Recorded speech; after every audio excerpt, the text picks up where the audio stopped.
Muito boa tarde, Brasil. Hoje nós vamos falar um pouquinho sobre finanças. Fim de ano fazendo você gastar mais do que deve, quase sempre é assim. Você imagina uma coisa e acaba gastando mais.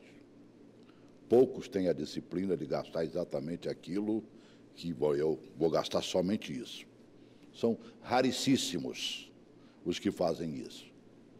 E começo de ano vem aquela pancada que a gente já conhece. É um tal de IP, imposto disso, imposto daquilo outro, né? E fora isso vem a meninada querendo estudar e mais do que nunca devem estudar, você tem que fazer compra de material escolar, que não é fácil. Hoje as matrículas são feitas no final do ano, né? Nunca no comecinho do outro ano. Muito raramente você consegue, às vezes, um acordo com a escola e joga para frente, mas né, a escola, sabiamente, lá pelo mês de outubro já está fazendo isso. Nós vamos falar de finança pessoal e, pelo que vi, um pouquinho também de empresarial. Num momento em que o desemprego campeia em todos os cantos e lugares, e não é coisa só do Brasil, no Brasil está um pouquinho mais aguçado, né, entre 12 e 13 milhões de desempregados, fora o subemprego, e fora aqueles que já estão se virando, né, nos 30, como diz lá na minha terra, e não faz parte da lista dos desempregados. Mas está na hora de empreender. Eu tenho visto alguns praticando um tipo de empreendimento ou outro tipo de empreendimento e se dando maravilhosamente bem, no pequeno. Agora, como é que ele vai fazer para se dar melhor ainda se crescer o negócio que ele está hoje vendendo picolé na esquina, comprando picolé caro para revender mais caro, mas, de repente, ele descobre que ele podia estar fazendo picolé dentro de casa. E se crescer um movimento que ele tiver que botar mais carrinhos, evidentemente ele vai buscar uma fabriqueta um pouquinho maior. Foi quem eu vou trazer para falar sobre isso? Eu tinha que trazer um estrategista que pensa somente nisso. Acho que ele dorme pensando nisso. É impressionante, né?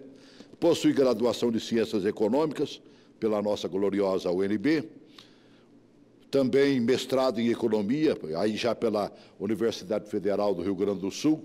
Atualmente é professor da nossa UPS, para que você que é de fora, é uma das nossas poderosas universidades aqui de Brasília, e tem outras coisas mais. Mas dedica a sua vida, deixou de ser bancário, e olha que era bem graduado dentro do banco, né, para fazer estratégia financeira. Já evoluiu tanto que está começando a se dedicar também a empresas. Tanto é que na identificação dele aí, ó, presta atenção no que eu estou falando, ao invés de colocar só estrategista em finanças pessoais, coloca aí, estrategista em finanças pessoal e empresarial. Estou falando de Túlio Marques Júnior. Bom te rever, amigo. Obrigado. Obrigado pelo convite. Obrigado por estar aqui mais uma vez. Rapaz, é sempre um prazer estar aqui, né? Você sabe que quando eu te chamo é interessado em passar ao telespectador, evidentemente, né, o como agir, mas eu aprendo muito contigo também, de cada vez mais. Estamos vivendo um momento dos gastos acelerados. Sim, final de Você sai de um Natal acelerado, passa por um ano novo que se você não deixa de gastar também, e chega esse janeiro com cara de imposto e com cara de papelaria e livraria. Isso. E quase sempre a gente vai partir por dinheirinho de plástico. E não é de débito automático, quase sempre divide em X vezes. É aí que mora o perigo, não? Sim. Essa não é a única armadilha, mas essa é a armadilha mais popular, aquela que a gente mais cai. Né? As pessoas deveriam... Eu acho assim, quer controlar suas finanças, você tem que ter um orçamento. Quer controlar os seus gastos, você tem que ter muito claro na cabeça o quanto você pode gastar em determinada coisa. Ah, olha, final de ano vai ter muita festa, eu vou reservar para minhas festas, para as minhas farras, R$200. Né? Vou reservar R$200 e aí nós estamos aqui no início de dezembro, vamos supor, primeira semana de dezembro, eu já gastei 100. Eu tenho que sentir aquele mal-estar de que eu só tenho 100. É uma maneira de você fazer o seu cérebro frear o gasto, tá? Você tem que fazer a coisa e falar assim, eu só tenho 100 para gastar nisso. Todo ser humano gosta muito de honrar a palavra que dá, mesmo quando a palavra é dada para si próprio. Verdade. Então, uma das maneiras de controlar o gasto... Enche, né, o ego, né? É dizer assim, eu me comprometi a gastar 200, já gastei 100 e eu começo a não me sentir tão confortável em gastar assim. Isso é um tipo de contabilidade mental. Acho que a última vez que eu tive assim, bota o seu dinheiro dentro de cada caixinha, né? Vou receber meu 13º, eu já sei que vou pagar algumas contas. Eu não vou economizar o 13º inteiro, tem que dar presente, né? Mas pega uma parte desse dinheiro e armazena, tira da sua conta bancária, tira da sua vista. Faz de conta que não tem. Faz de conta que não tem. Isso funciona na cabeça da gente. Faz de conta que não tem. E esquece aquele dinheiro. E no ano que vem você gasta ele pagando parte do imposto, pagando parte do material escolar. Infelizmente, o brasileiro nunca ganha o suficiente para guardar todo o dinheiro e ainda conseguir gastar. Né? Os o gastos são maiores. Realmente, eu conversava com Valquíria, que é da nossa produção, e ela dizia, por exemplo, o colega ligou e falou assim, vamos lanchar. Eu tinha que pagar o aluguel amanhã, R$800, só tenho 100. Já que não vou conseguir pagar o aluguel amanhã, vamos tomar um lanche com os 100. E eu ainda comentei, mas não seria melhor ele saber que só faltava 700? Que é a maneira de pensar. Mas eu acho, como né, o pensamento já é outro, né? Só tem 100 mesmo. Eu vou viver o hoje. Se eu viver o hoje, eu estou vendendo o amanhã. E não sei se vou entregar o que eu vendi, né? É verdade. E se eu vou lucrar com hoje. isso, né? Barbaridade. Tem algumas pessoas que, sabendo que você vinha, a gente coloca no nosso Face, né? E coloca os dados lá, e falando em finanças pessoais, vieram algumas perguntas. Uma delas me chamou a atenção demais, eu acho que vai chamar a sua também. Bota aí, Adalto Clarindo, por favor. Eu ganho salário mínimo. É possível fazer uma reserva financeira ganhando tão pouco? Você ouviu? Ganho salário mínimo. É muito difícil, eu não vou mentir. É muito difícil. Mas é impossível? Não, não é impossível. Ele vai ter que ter uma disciplina muito grande. E, mais uma vez, começando por uma planilha e botando os gastos que ele tem. Provavelmente, ele ganha salário mínimo, mas a família dele deve ganhar um pouquinho a mais, alguém mais trabalha. Certo. Então, você tem que fazer esse planejamento em termos de renda familiar e não renda individual.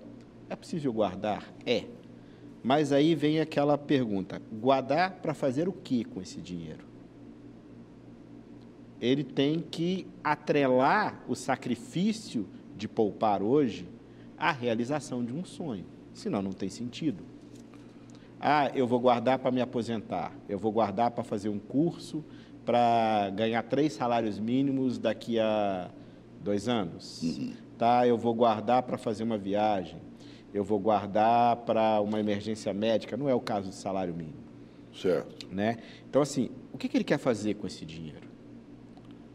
Porque eu imaginar, então, eu quero comprar tal coisa para agregar e ganhar um dinheirinho para melhorar o meu salário mínimo, passar a ser 1,5 salário, 2 salários. Eu quero comprar, usando o seu exemplo aí, uma máquina de picolé. Sim. Porque eu vou continuar trabalhando no meu trabalho, ganhando meu salário mínimo, mas uma outra pessoa da minha família vai, em algum momento, minha esposa, durante a tarde, vai vender picolé. É verdade. Né? Porque de manhã de tarde as crianças estão na escola e ela vai vender e a gente vai agregar uma renda. Celso, eu vou falar uma coisa aqui que parece mentira, mas é verdade. É possível qualquer ser humano nascido em qualquer situação de renda é chegar à prosperidade na vida. Quem vai nascer muito pobre vai ter que fazer muito sacrifício por isso. Quem nasce menos pobre tem mais facilidade. Mas se ele se adaptar à sua realidade, você falou, vou comprar um negocinho para fazer picolé. Ele pode chegar à conclusão de que daqui uns 6 meses, um ano, não dá para comprar maquininha, mas ele pode comprar os saquinhos e fazer o famoso din-din, que para nós é din-din, em outros lugares é chupa-chupa, em outros lugares é sacolé. Não é mesmo? Tem vários nomes. É aquele saquinho compridinho que você bota suco dentro. Eu vou né? fazer... E bota lá no freezer da sua geladeira. E sai vendendo, caramba. Eu vende. Vou te dar um outro exemplo bem caso. Eu vou fazer algum tipo de salgado ou doce para vender na hora do café em algum lugar. Que aí, normalmente, todo o equipamento eu já tenho em casa, né? Fogão, geladeira, não sei o quê. Então, eu posso só comprar o ingrediente. É lógico que a gente fala isso, mas não é sair comprar.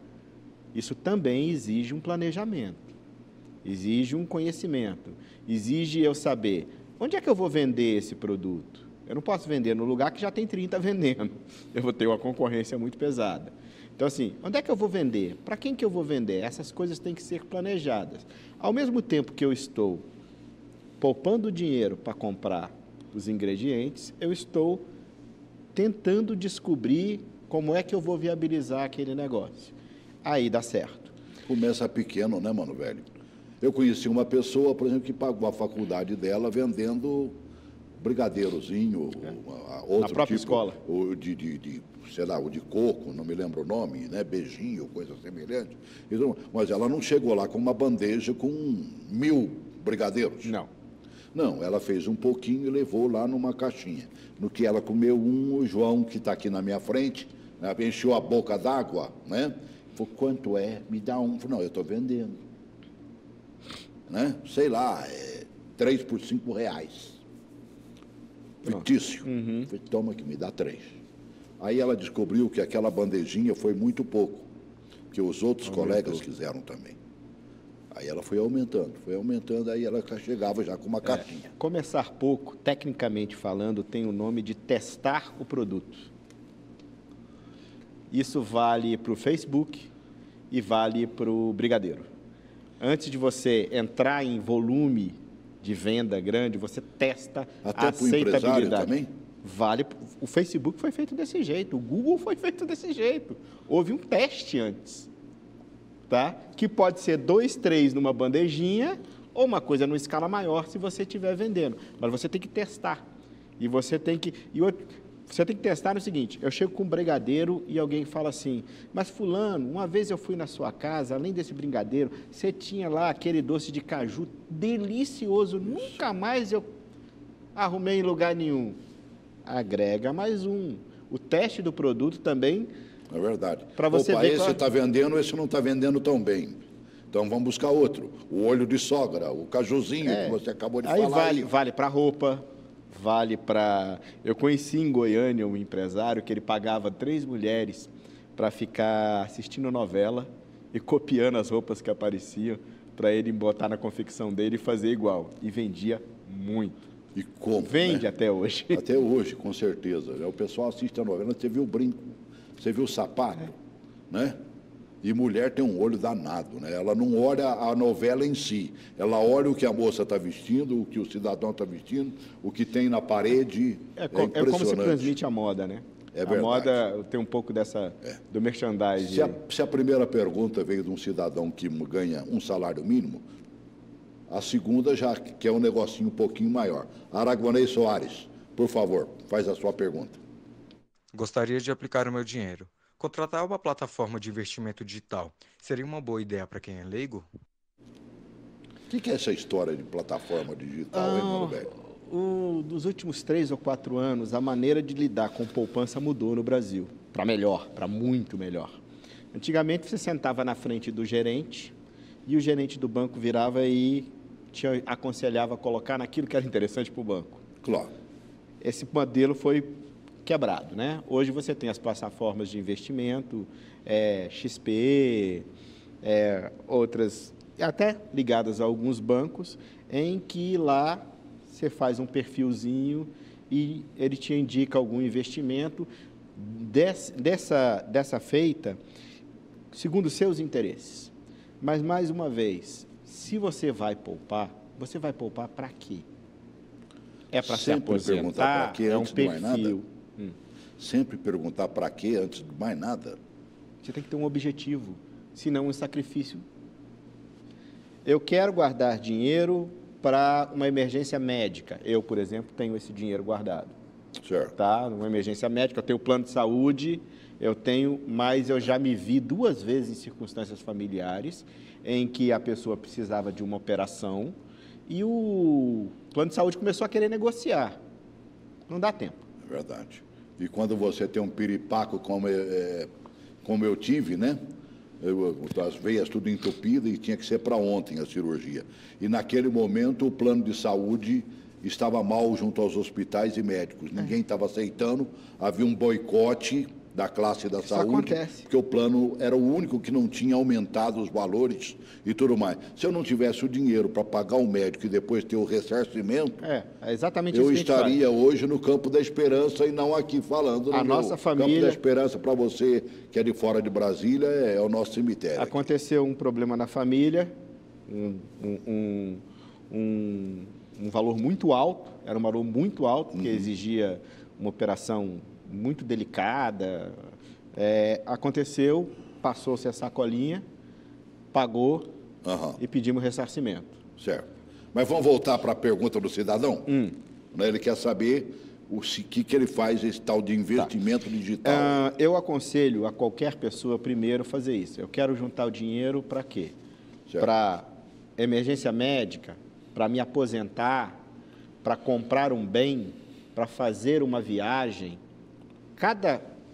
Para cada proposta dessa tem um perfil de investimento diferente, que atende às necessidades daquela pessoa em função da rentabilidade, da liquidez, o quanto rápido eu consigo meu dinheiro de volta se eu precisar, e o quanto rápido, por exemplo, no meu caso, prometi para o meu filho levá-lo à Disney. Eu botei o dinheiro tudo em fundo cambial. Por quê? Porque eu vou gastar em dólar. Se subir, sobe. Se cair, cai. Eu não quero nem saber. Existe esse tipo de aplicação? Sim. Eu não quero nem saber. Esse dinheiro não é para ganhar dinheiro. Esse dinheiro é para realizar o sonho do meu filho. Então, para que você quer o dinheiro? Para isso, você vai destinar o seu investimento. Mas ele falou nas plataformas. As plataformas, elas são melhores que os bancos, mas elas não são personalizadas. O melhor era você consultar um consultor de investimento individual, pessoal, seu, independente.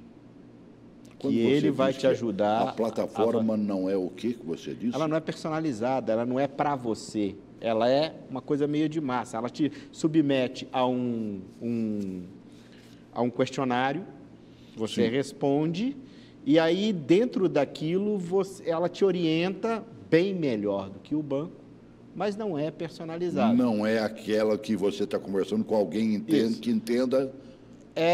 Eu vou te dar um exemplo, por exemplo, da área médica.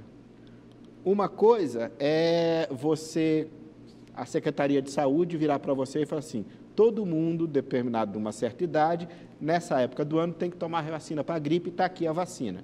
Trata todo mundo igual.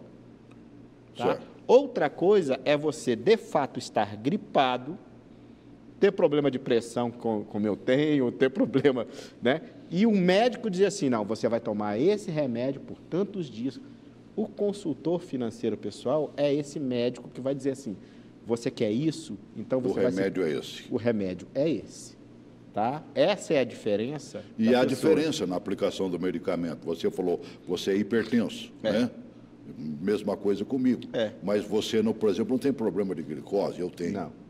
Então ele vai ter que fazer um remédio diferente. Diferente para você é um pouco mais velho do que eu. Não é mesmo? Você tem a vitamina C que possivelmente ele passou para você foi aquela de cápsula, que tem açúcar. Para mim, evidentemente, ele sabe que eu não posso...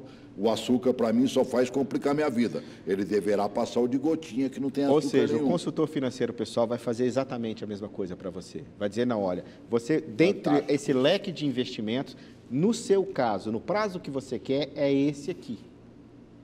E funciona muito como médico também. Você vai lá, faz uma consulta, ele te dá a ajuda e você vai embora. A não ser que você queira fazer um plano de enriquecimento.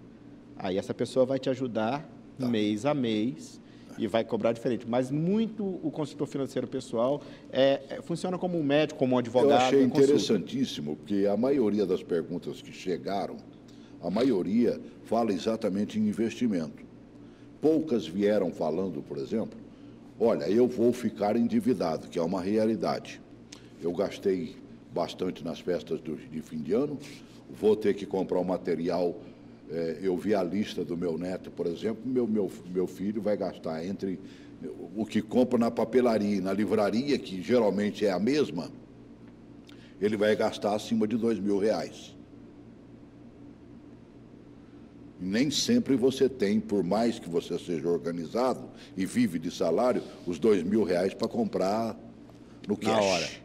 Então você vai se endividar um pouquinho mais, porque já se endividou com o presente dos meninos do final de ano. E se viajou em janeiro, gastou um pouquinho na praia ou no campo, onde queria, um pouquinho a mais também, que a gente sempre faz isso, né? Certo. Até aí você tem que ser organizado, porque você pode gastar X e pode gastar 2X. Sim. E com X você vai fazer a mesma coisa. É muito aquela ideia que a gente falou logo no início da nossa conversa.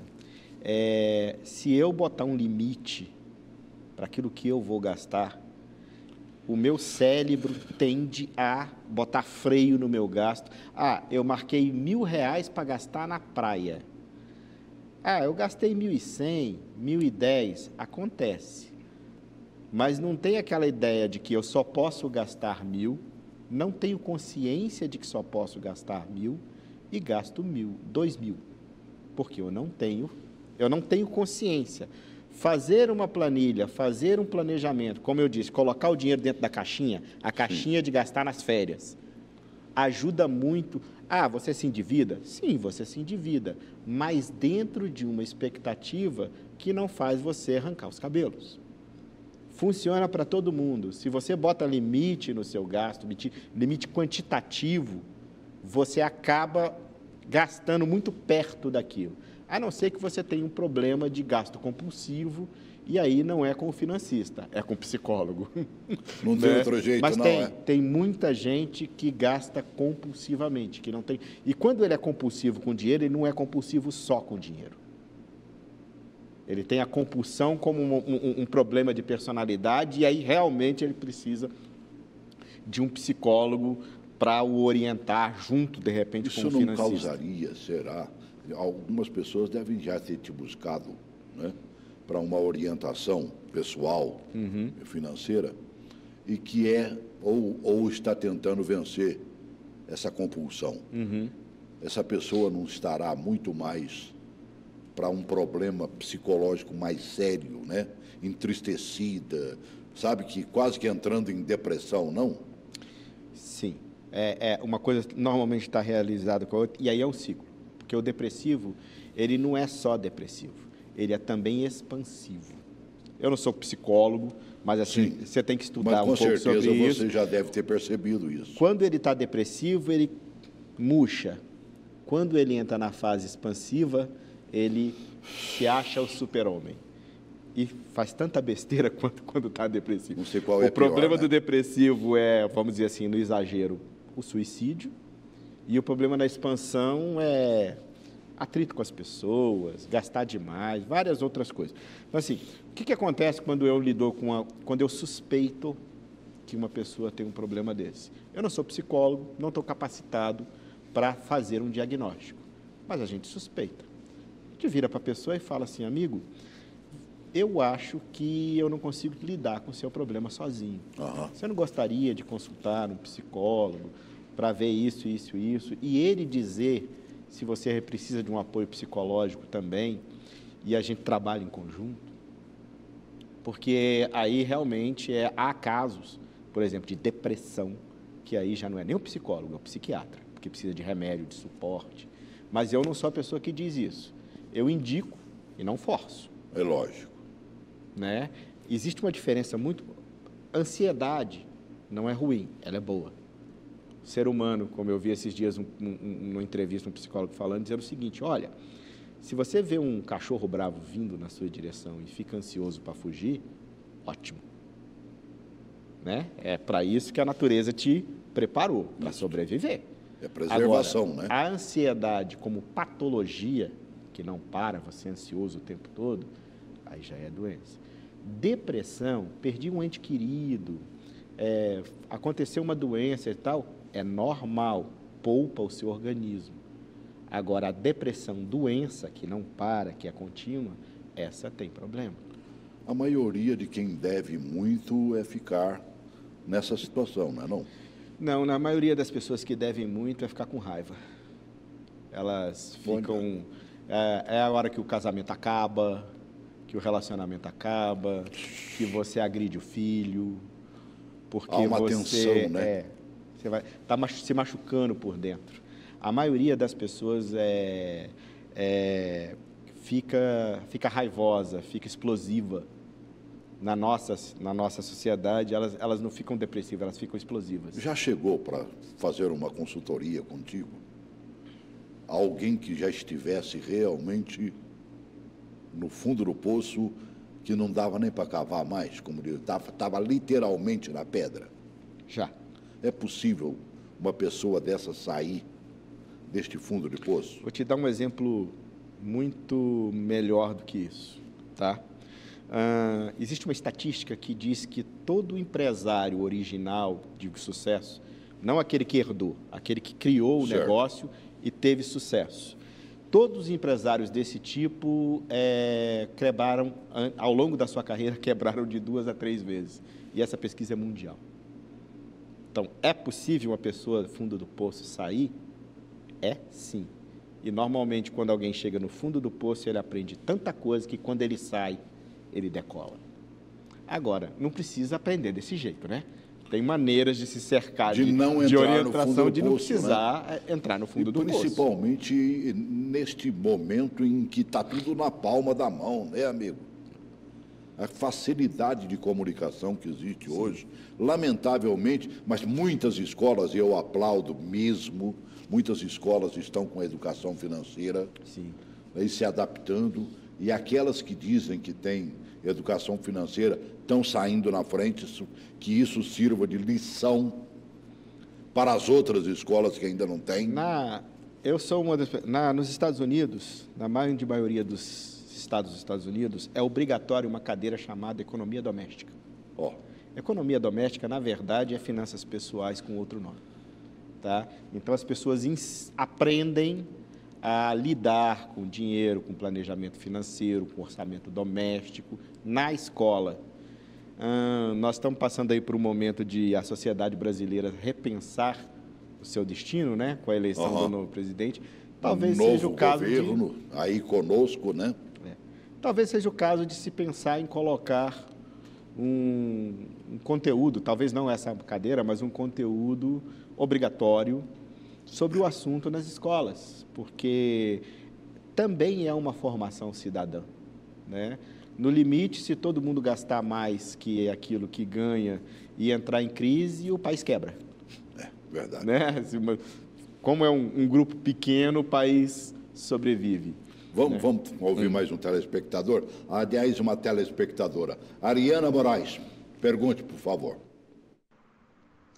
Qual a melhor opção? Aplicar o dinheiro no Tesouro Selic ou na poupança? Mais uma vez, você está aplicando o seu dinheiro para quê? Se você está aplicando o seu dinheiro para comprar um imóvel e o banco com que você tem relacionamento, tem um programa de que se você poupar X mil reais durante um tempo, ele te concede uma carta de crédito e financia, o melhor propósito é a poupança. Se você está comprando para viagem, o rendimento da Selic é maior. Então, o melhor é o Selic. Depende para o que você quer e do tipo de produto que você tem à disposição para poupar. Tem esse negócio de curto prazo, longo prazo ou não? Sim. Ambos os produtos que ela falou são de liquidez quase que imediata. Tá? Liquidez imediata. Então, você pode colocar o dinheiro lá e consegue sacar no momento que você achar bom, sendo que a poupança hoje, conjunturalmente, momentaneamente, é um péssimo investimento, mas já foi um dos melhores, sem risco. Depende muito da conjuntura, não é uma regra absoluta. Nesse momento ela é ruim, nesse momento melhor é o Selic, mas é nesse momento. Já houve momentos que as coisas que foi diferente. Verdade. Tá? Então, você... Diga. Não, pode ir. Nesse momento, se você for olhar exclusivamente a rentabilidade, o melhor é o Tesouro Direto, o Selic. Tá? Mas para que você quer fazer? O que você vai fazer com esse dinheiro no futuro? É para sua aposentadoria? Não serve nenhum dos dois. É para comprar para fazer uma viagem? Provavelmente, dependendo do horizonte temporal, seria o Tesouro Selic. Primeiro você tem que dizer o que você quer realizar com esse dinheiro. Depois você vai dizer, por exemplo, a aposentadoria, se ela é jovem, e está longe da aposentadoria, eu compraria um pouquinho mais de risco e botava num fundo de ações, que no Brasil, por exemplo, esse ano foi estupendo o desempenho. Rapaz, será que... Mas vem cá, isso não tem algo de mentiroso, não? Como assim? Porque, veja bem, a Bolsa de Valores subiu X pontos percentuais. Mas para ela subir, alguma coisa diminuiu, outra coisa aumentou. Dentro. Você não corre um risco de fazer um investimento e cair exatamente esse investimento naquela empresa que está em... Se você comprar uma ação seca, eu vou comprar a ação da empresa X, você corre esse risco. Se você colocar num fundo de investimento, que a gente chama que ele diversifica, uns sobem, outros descem. Por exemplo, eu vou dar um caso. Existe o fundo referenciado no Ibovespa. Então, é um fundo montado tentando imitar o desempenho da Bovespa. Nunca consegue certinho, mas se aproxima bem, tanto para cima quanto para baixo. Então, você quer isso, você coloca naquele fundo naquele fundo. Esse fundo, umas ações vão cair, outras vão subir, mas se as que subirem mais do que a caírem, você está bem. Não é o caso, por exemplo, de uma pessoa que tem um recurso maior e que ela monta a própria carteira sob orientação de alguém, até sobre uma plataforma ou de um investidor pessoal. Existem outros investimentos até mais arriscados, que dão muito dinheiro. Vou dar um exemplo bem popular, Bitcoin. Você aplica em Bitcoin? Não, porque eu tenho coisa melhor. Porque o Bitcoin tem um problema seríssimo de liquidez. Eu não consigo fazer o negócio na hora que eu quero. Eu conheço de gente que já que botou dinheiro nesses virtuais aí e que esperou ficar milionário e até gastou por conta e que hoje está com a mão na frente ou outra atrás, esperando o dinheirão que não chegou e pelo jeito nem vai chegar. O mais comum nisso no Brasil é as tais pirâmides, né?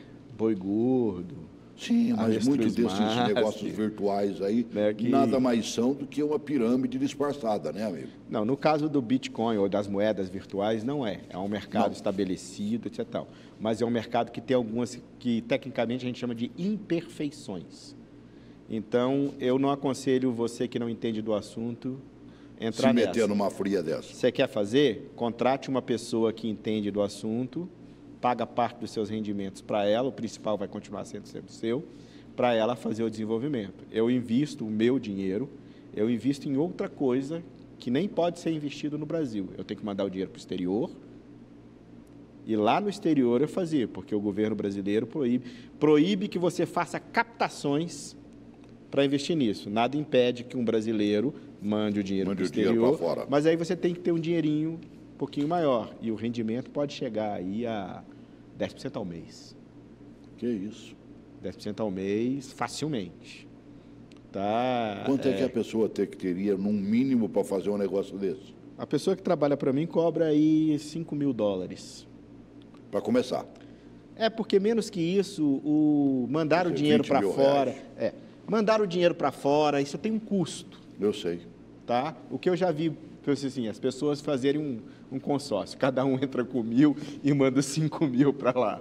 Eu já vi isso fazendo, mas posso dizer, o mercado fica em Londres. Houve mais uma telespectadora. As mulheres também querem saber, viu, mano, velho? A Carolina Damasceno, por favor. Eu gostaria de saber se aproveitar os programas do governo e financiar uma casa é um bom negócio. Nesse momento, é um excelente negócio. Agora? Nesse momento. Toda vez que você me perguntar, tal coisa é um bom coisa, eu vou dizer, nesse momento sim, nesse momento não, porque tudo muda o tempo todo. Mas nesse momento é um excelente negócio. Primeiro, as taxas, historicamente, as taxas brasileiras para financiamento estão bem convidativas. E mais do que isso, o preço dos imóveis está bem baixo. Então, você consegue comprar um imóvel, nesse momento, por um preço bom, com uma taxa para o padrão brasileiro, não para o padrão mundial. O padrão mundial é um preço exorbitante, mas para o padrão brasileiro, um preço muito bom. Se você tem como... Eu faço um cálculo bem fácil. Se a prestação que você vai pagar é muito próximo do aluguel que você está pagando... É de bom tamanho? Está de ótimo tamanho. Você está pagando o que é seu. Claro. Você está pagando o que é seu. Então, assim, mas qual é o ideal? O ideal é que você tenha uma boa poupança para dar de entrada. Poupança boa, o que seria isso? Alguma coisa entre 20% e 30% do imóvel. Hoje em dia, tem alguns bancos que até exigem 20% do imóvel. 20%. Poupança dos sonhos, maravilhosa, metade do valor do imóvel. Que você vai pagar uma prestação pequena, bom, provavelmente você vai trocar o aluguel por uma prestação menor do que o aluguel, que seria o bom para você, né? Vamos pegar um pouquinho, você citou ainda há pouco a Previdência. E com essas mudanças da área previdenciária, eu estava ouvindo, por exemplo, fiz um programa com o Dr. João Pedro, que é um expert na área trabalhista, e mostrávamos exatamente, inclusive uma fala, eu peguei uma reportagem, mostrando que a capitalização, que é uma proposição do governo novo, né, para mudar a Previdência, seria pior a emenda do que o soneto. Mostrou, por exemplo, que o chileno, ao invés de ter o total de uma aposentadoria normal, por pior que ela fosse hoje no nosso sistema, ele teria 1/3, possivelmente, na história da capitalização. Agora, para sair melhor do que isso, investir numa previdência privada é um grande negócio ou não? Bem, não é um grande negócio, é uma previdência, o nome está dizendo. É uma coisa que não tem como, você tem que fazer. Tá? Eu queria separar em 2 casos. Primeiro, o caso da Previdência Oficial. Certo. Tá? O nosso regime, como é que é? Todo mundo que está trabalhando hoje, inclusive nós dois e o pessoal que está aqui no estúdio, está pagando a aposentadoria de quem está aposentado. Isso. Tá? É o saúde. Então, junta o bolo e paga. Regime de partição. Tem suas vantagens e suas desvantagens. Qual é o problema no mundo inteiro, não é brasileiro, desse sistema? Nos países em desenvolvimento ou em desenvolvido, a taxa de natalidade está caindo e a gente está vivendo cada vez mais. Então, quem se aposenta fica muito tempo recebendo dinheiro sem trabalhar, tá? E tem menos gente contribuindo para aquele bolo. Ou seja, essa conta não fecha. Já está acontecendo no Brasil. Já aconteceu. E será pior daqui 10, 15, 20 anos. Infelizmente, tem um lado bom. A nossa medicina está fazendo com que a cada 2, 3 anos a gente tenha a expectativa de vida aumentada em 1 ano e não sei quanto. Então, assim, vamos viver muito. Já estamos quase chegando nos 80, né, mano, velho? 70 e lá vai cacetada. Brasília passa de 7,6, 7,7. Eu, quando pessoas da nossa geração, quanto tempo? Eu falo assim, programe-se para viver 100 anos, mas programe-se para viver a partir dos 80 bem mal de qualidade de vida. Cheio de remédio, de coisa no corpo. Não é a garotada que tem agora que vai ter terapia genética. Eles vão chegar inteirinhos. Eu, por exemplo, tenho um joelho operado, arranquei o menisco, 3 anos depois mudaram a técnica, só tinha que arrancar um pedacinho. Mas era a técnica daquele momento que eu fiz. Então, eu tenho um problema no joelho que hoje em dia não se tem mais, porque a técnica evoluiu. Na área previdenciária? Na Previdência, o que acontece? A nossa Previdência mistura três coisas. Seguro, Previdência, que é a parte da aposentadoria, e assistência social. Muito do assistente...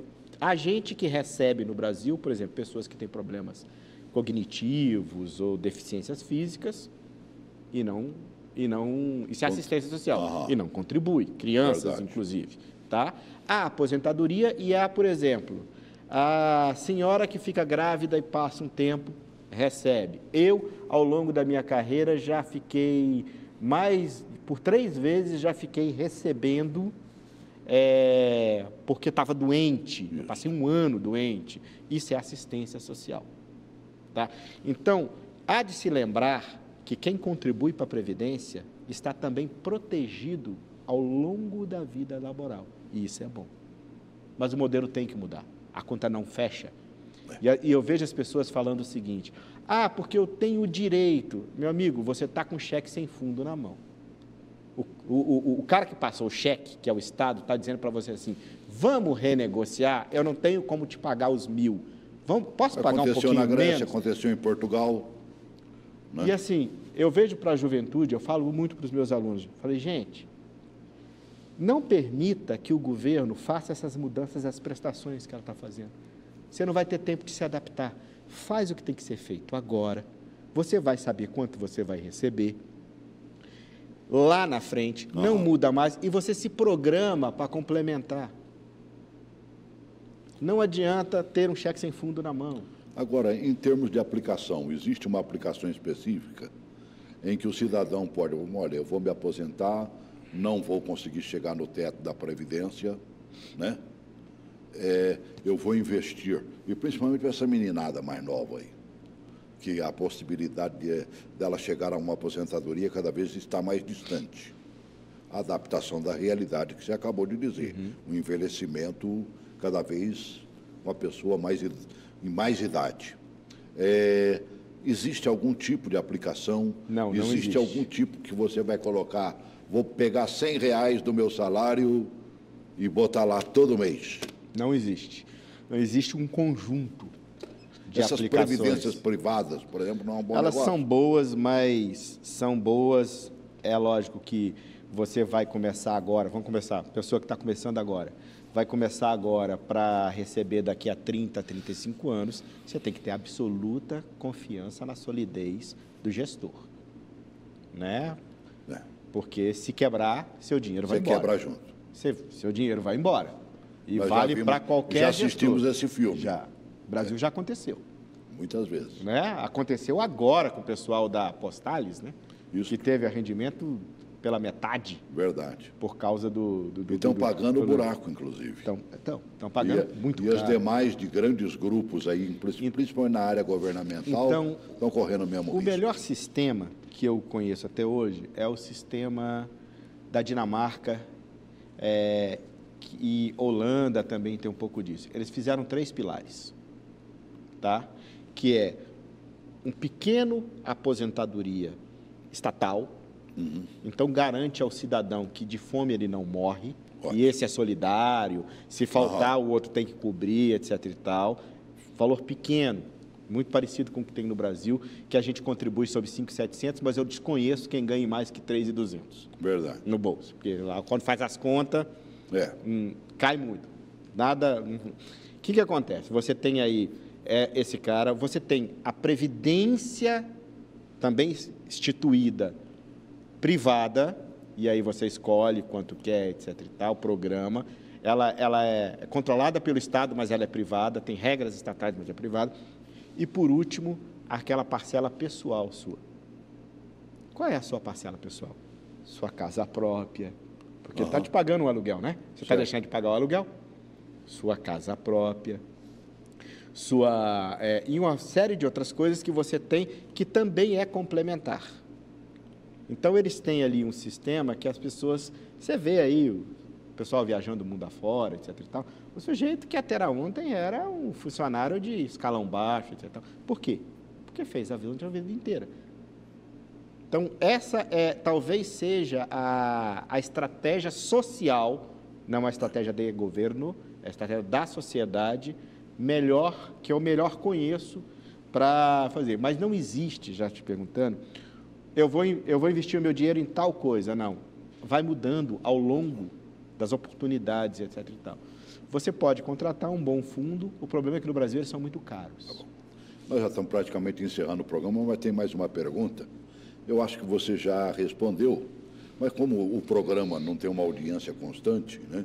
Muita gente, por exemplo, fica lá assistindo os telejornais e terminam e chega no finalzinho do nosso programa e a gente agradece. Chegue o horário que você chegar, seja sempre bem-vindo, né? Eu acho que vale a pena que você vai responder a Kátia Ferreira e a muita gente, porque o que não falta é gente endividada desta nação brasileira. Coloca a Kátia aí, por favor. Estou endividada e não sei como sair dessa bola de neve. Arrumar um dinheiro e contratar um consultor financeiro seria uma saída? Vai ficar parecendo que eu estou militando em causa própria, mas eu acho a melhor saída. Mais uma vez, com paralelo, você tem um problema na justiça, você vai atrás de um advogado. Você tem um problema de saúde, você vai atrás de um médico. Claro. Você tem problema financeiro, você vai atrás do doutor em finanças. De finanças. Porque ele vai fazer por você 3 coisas. Ele vai tentar descobrir uma maneira de você obter um dinheiro para pagar essa dívida. Ele vai te ajudar, junto aos seus credores, renegociar a dívida, tá? E ele vai tentar, conhecendo o seu orçamento, colocar a sua prestação dentro de um parâmetro que você possa pagar. Porque pouco adianta, eu ganho um salário mínimo e a minha prestação é de R$1.000. Olha, meu amigo, você vai comer, você vai dormir, você vai andar, você não vai pagar uma prestação de R$1.000, não adianta renegociar nesses parâmetros. Então, uma pessoa que entende do assunto é a melhor saída. E assim, não precisa pegar dinheiro em banco para fazer isso. Uma consulta desse jeito não é tão cara assim. Tá? As pessoas têm na cabeça o financista, o financista pessoal, que presta aquele serviço de enriquecimento, que acompanha a pessoa a vida inteira para ela ir ficando cada vez mais rico. Nesse caso dela, não é esse. É um caso pontual. Você vai pagar uma consulta, ou talvez 1 ou 2, e resolver o seu problema pontual. Então, não é se você fosse no médico, estou com uma infecção, te dou um remédio. Ele vai olhar, para o máximo, vai pedir um exame, você volta, não paga a segunda consulta, que só vai levar o exame, né, pronto. Te dá o remédio. Aí ele vai poupar para o antibiótico certo, segundo a cultura que foi feita, é esse daqui. Quase sempre eles acertam, 80% dos casos eles acertam antes que chegue a cultura pronta, né? Médico é danado, eles já estão bem escolado mesmo, né? E aí, então, ele já entregou, opa, deu certo. Sistema. Opa, lamentavelmente, isso não é muito bom, vamos mudar o antibiótico. E pronto, você curou, você só vai voltar resolver o problema. Eu eu resolvi minha doença financeira, está resolvido o problema. Tá bem. E aquela pessoa é sua referência. Ah, mas agora eu mudei. Eu não estou mais com problema de dívida, agora eu quero poupar. Vai lá e faz uma segunda consulta. Bem. Olha, eu queria ter entrado também na questão empresarial. Mas a gente fica tão amarrado no pessoal que acabamos não entrando no empresarial. Isso vai abrir o leque para que você retorne mais uma vez ao programa, para a gente falar só especificamente, desde o pequenino empresário, um MEI, né? Ou o vendedor de picolé na rua, que poderá virar o sorveteiro... o dono da Quibon. O dono da Quibon. Dizem que o cara da Tramontina começou vendendo um martelo que ele consertava a carteira na escola de onde ele foi demitido. Entendeu? Dizem, não sei se é verdade. Né? Aí, do negócio de emprestar, ele mandava buscar, o cara, mas eu estou precisando. Falei assim, compra um martelo, mas aqui não tem para vender bom igual o seu. Falei assim, eu te vendo o meu. Aí ele já foi lá e comprou 2 martelos. E acabou fabricando martelos e outras coisitas. E é o maior fabricante, é a melhor empresa de cutelaria do mundo. Com certeza. Pelo menos em tamanho não tem igual. E os produtos são bons também. Depois eles mandam um jabá para mim. Tudo bem. Bom te rever, viu? Muito obrigado. Obrigado. Vamos marcar um retorno para a gente falar aí, a partir do momento que o desempregado pode ser empresário. Sim. E investir Hoje em em si dia, mesmo. só Tá deixando bom? uma última mensagem. Esquece esse negócio de ter emprego, é melhor ter trabalho. Trabalho que dê renda. Tá? Se você não vai haver emprego para todo mundo nesse mundo digital. Tá. Vai ter, agora, trabalho vai. Estou vendo que eu preciso marcar para ontem essa nova entrevista nossa, viu? E vai ser rapidinho, prometo para você. Grande abraço. Grande abraço para você também.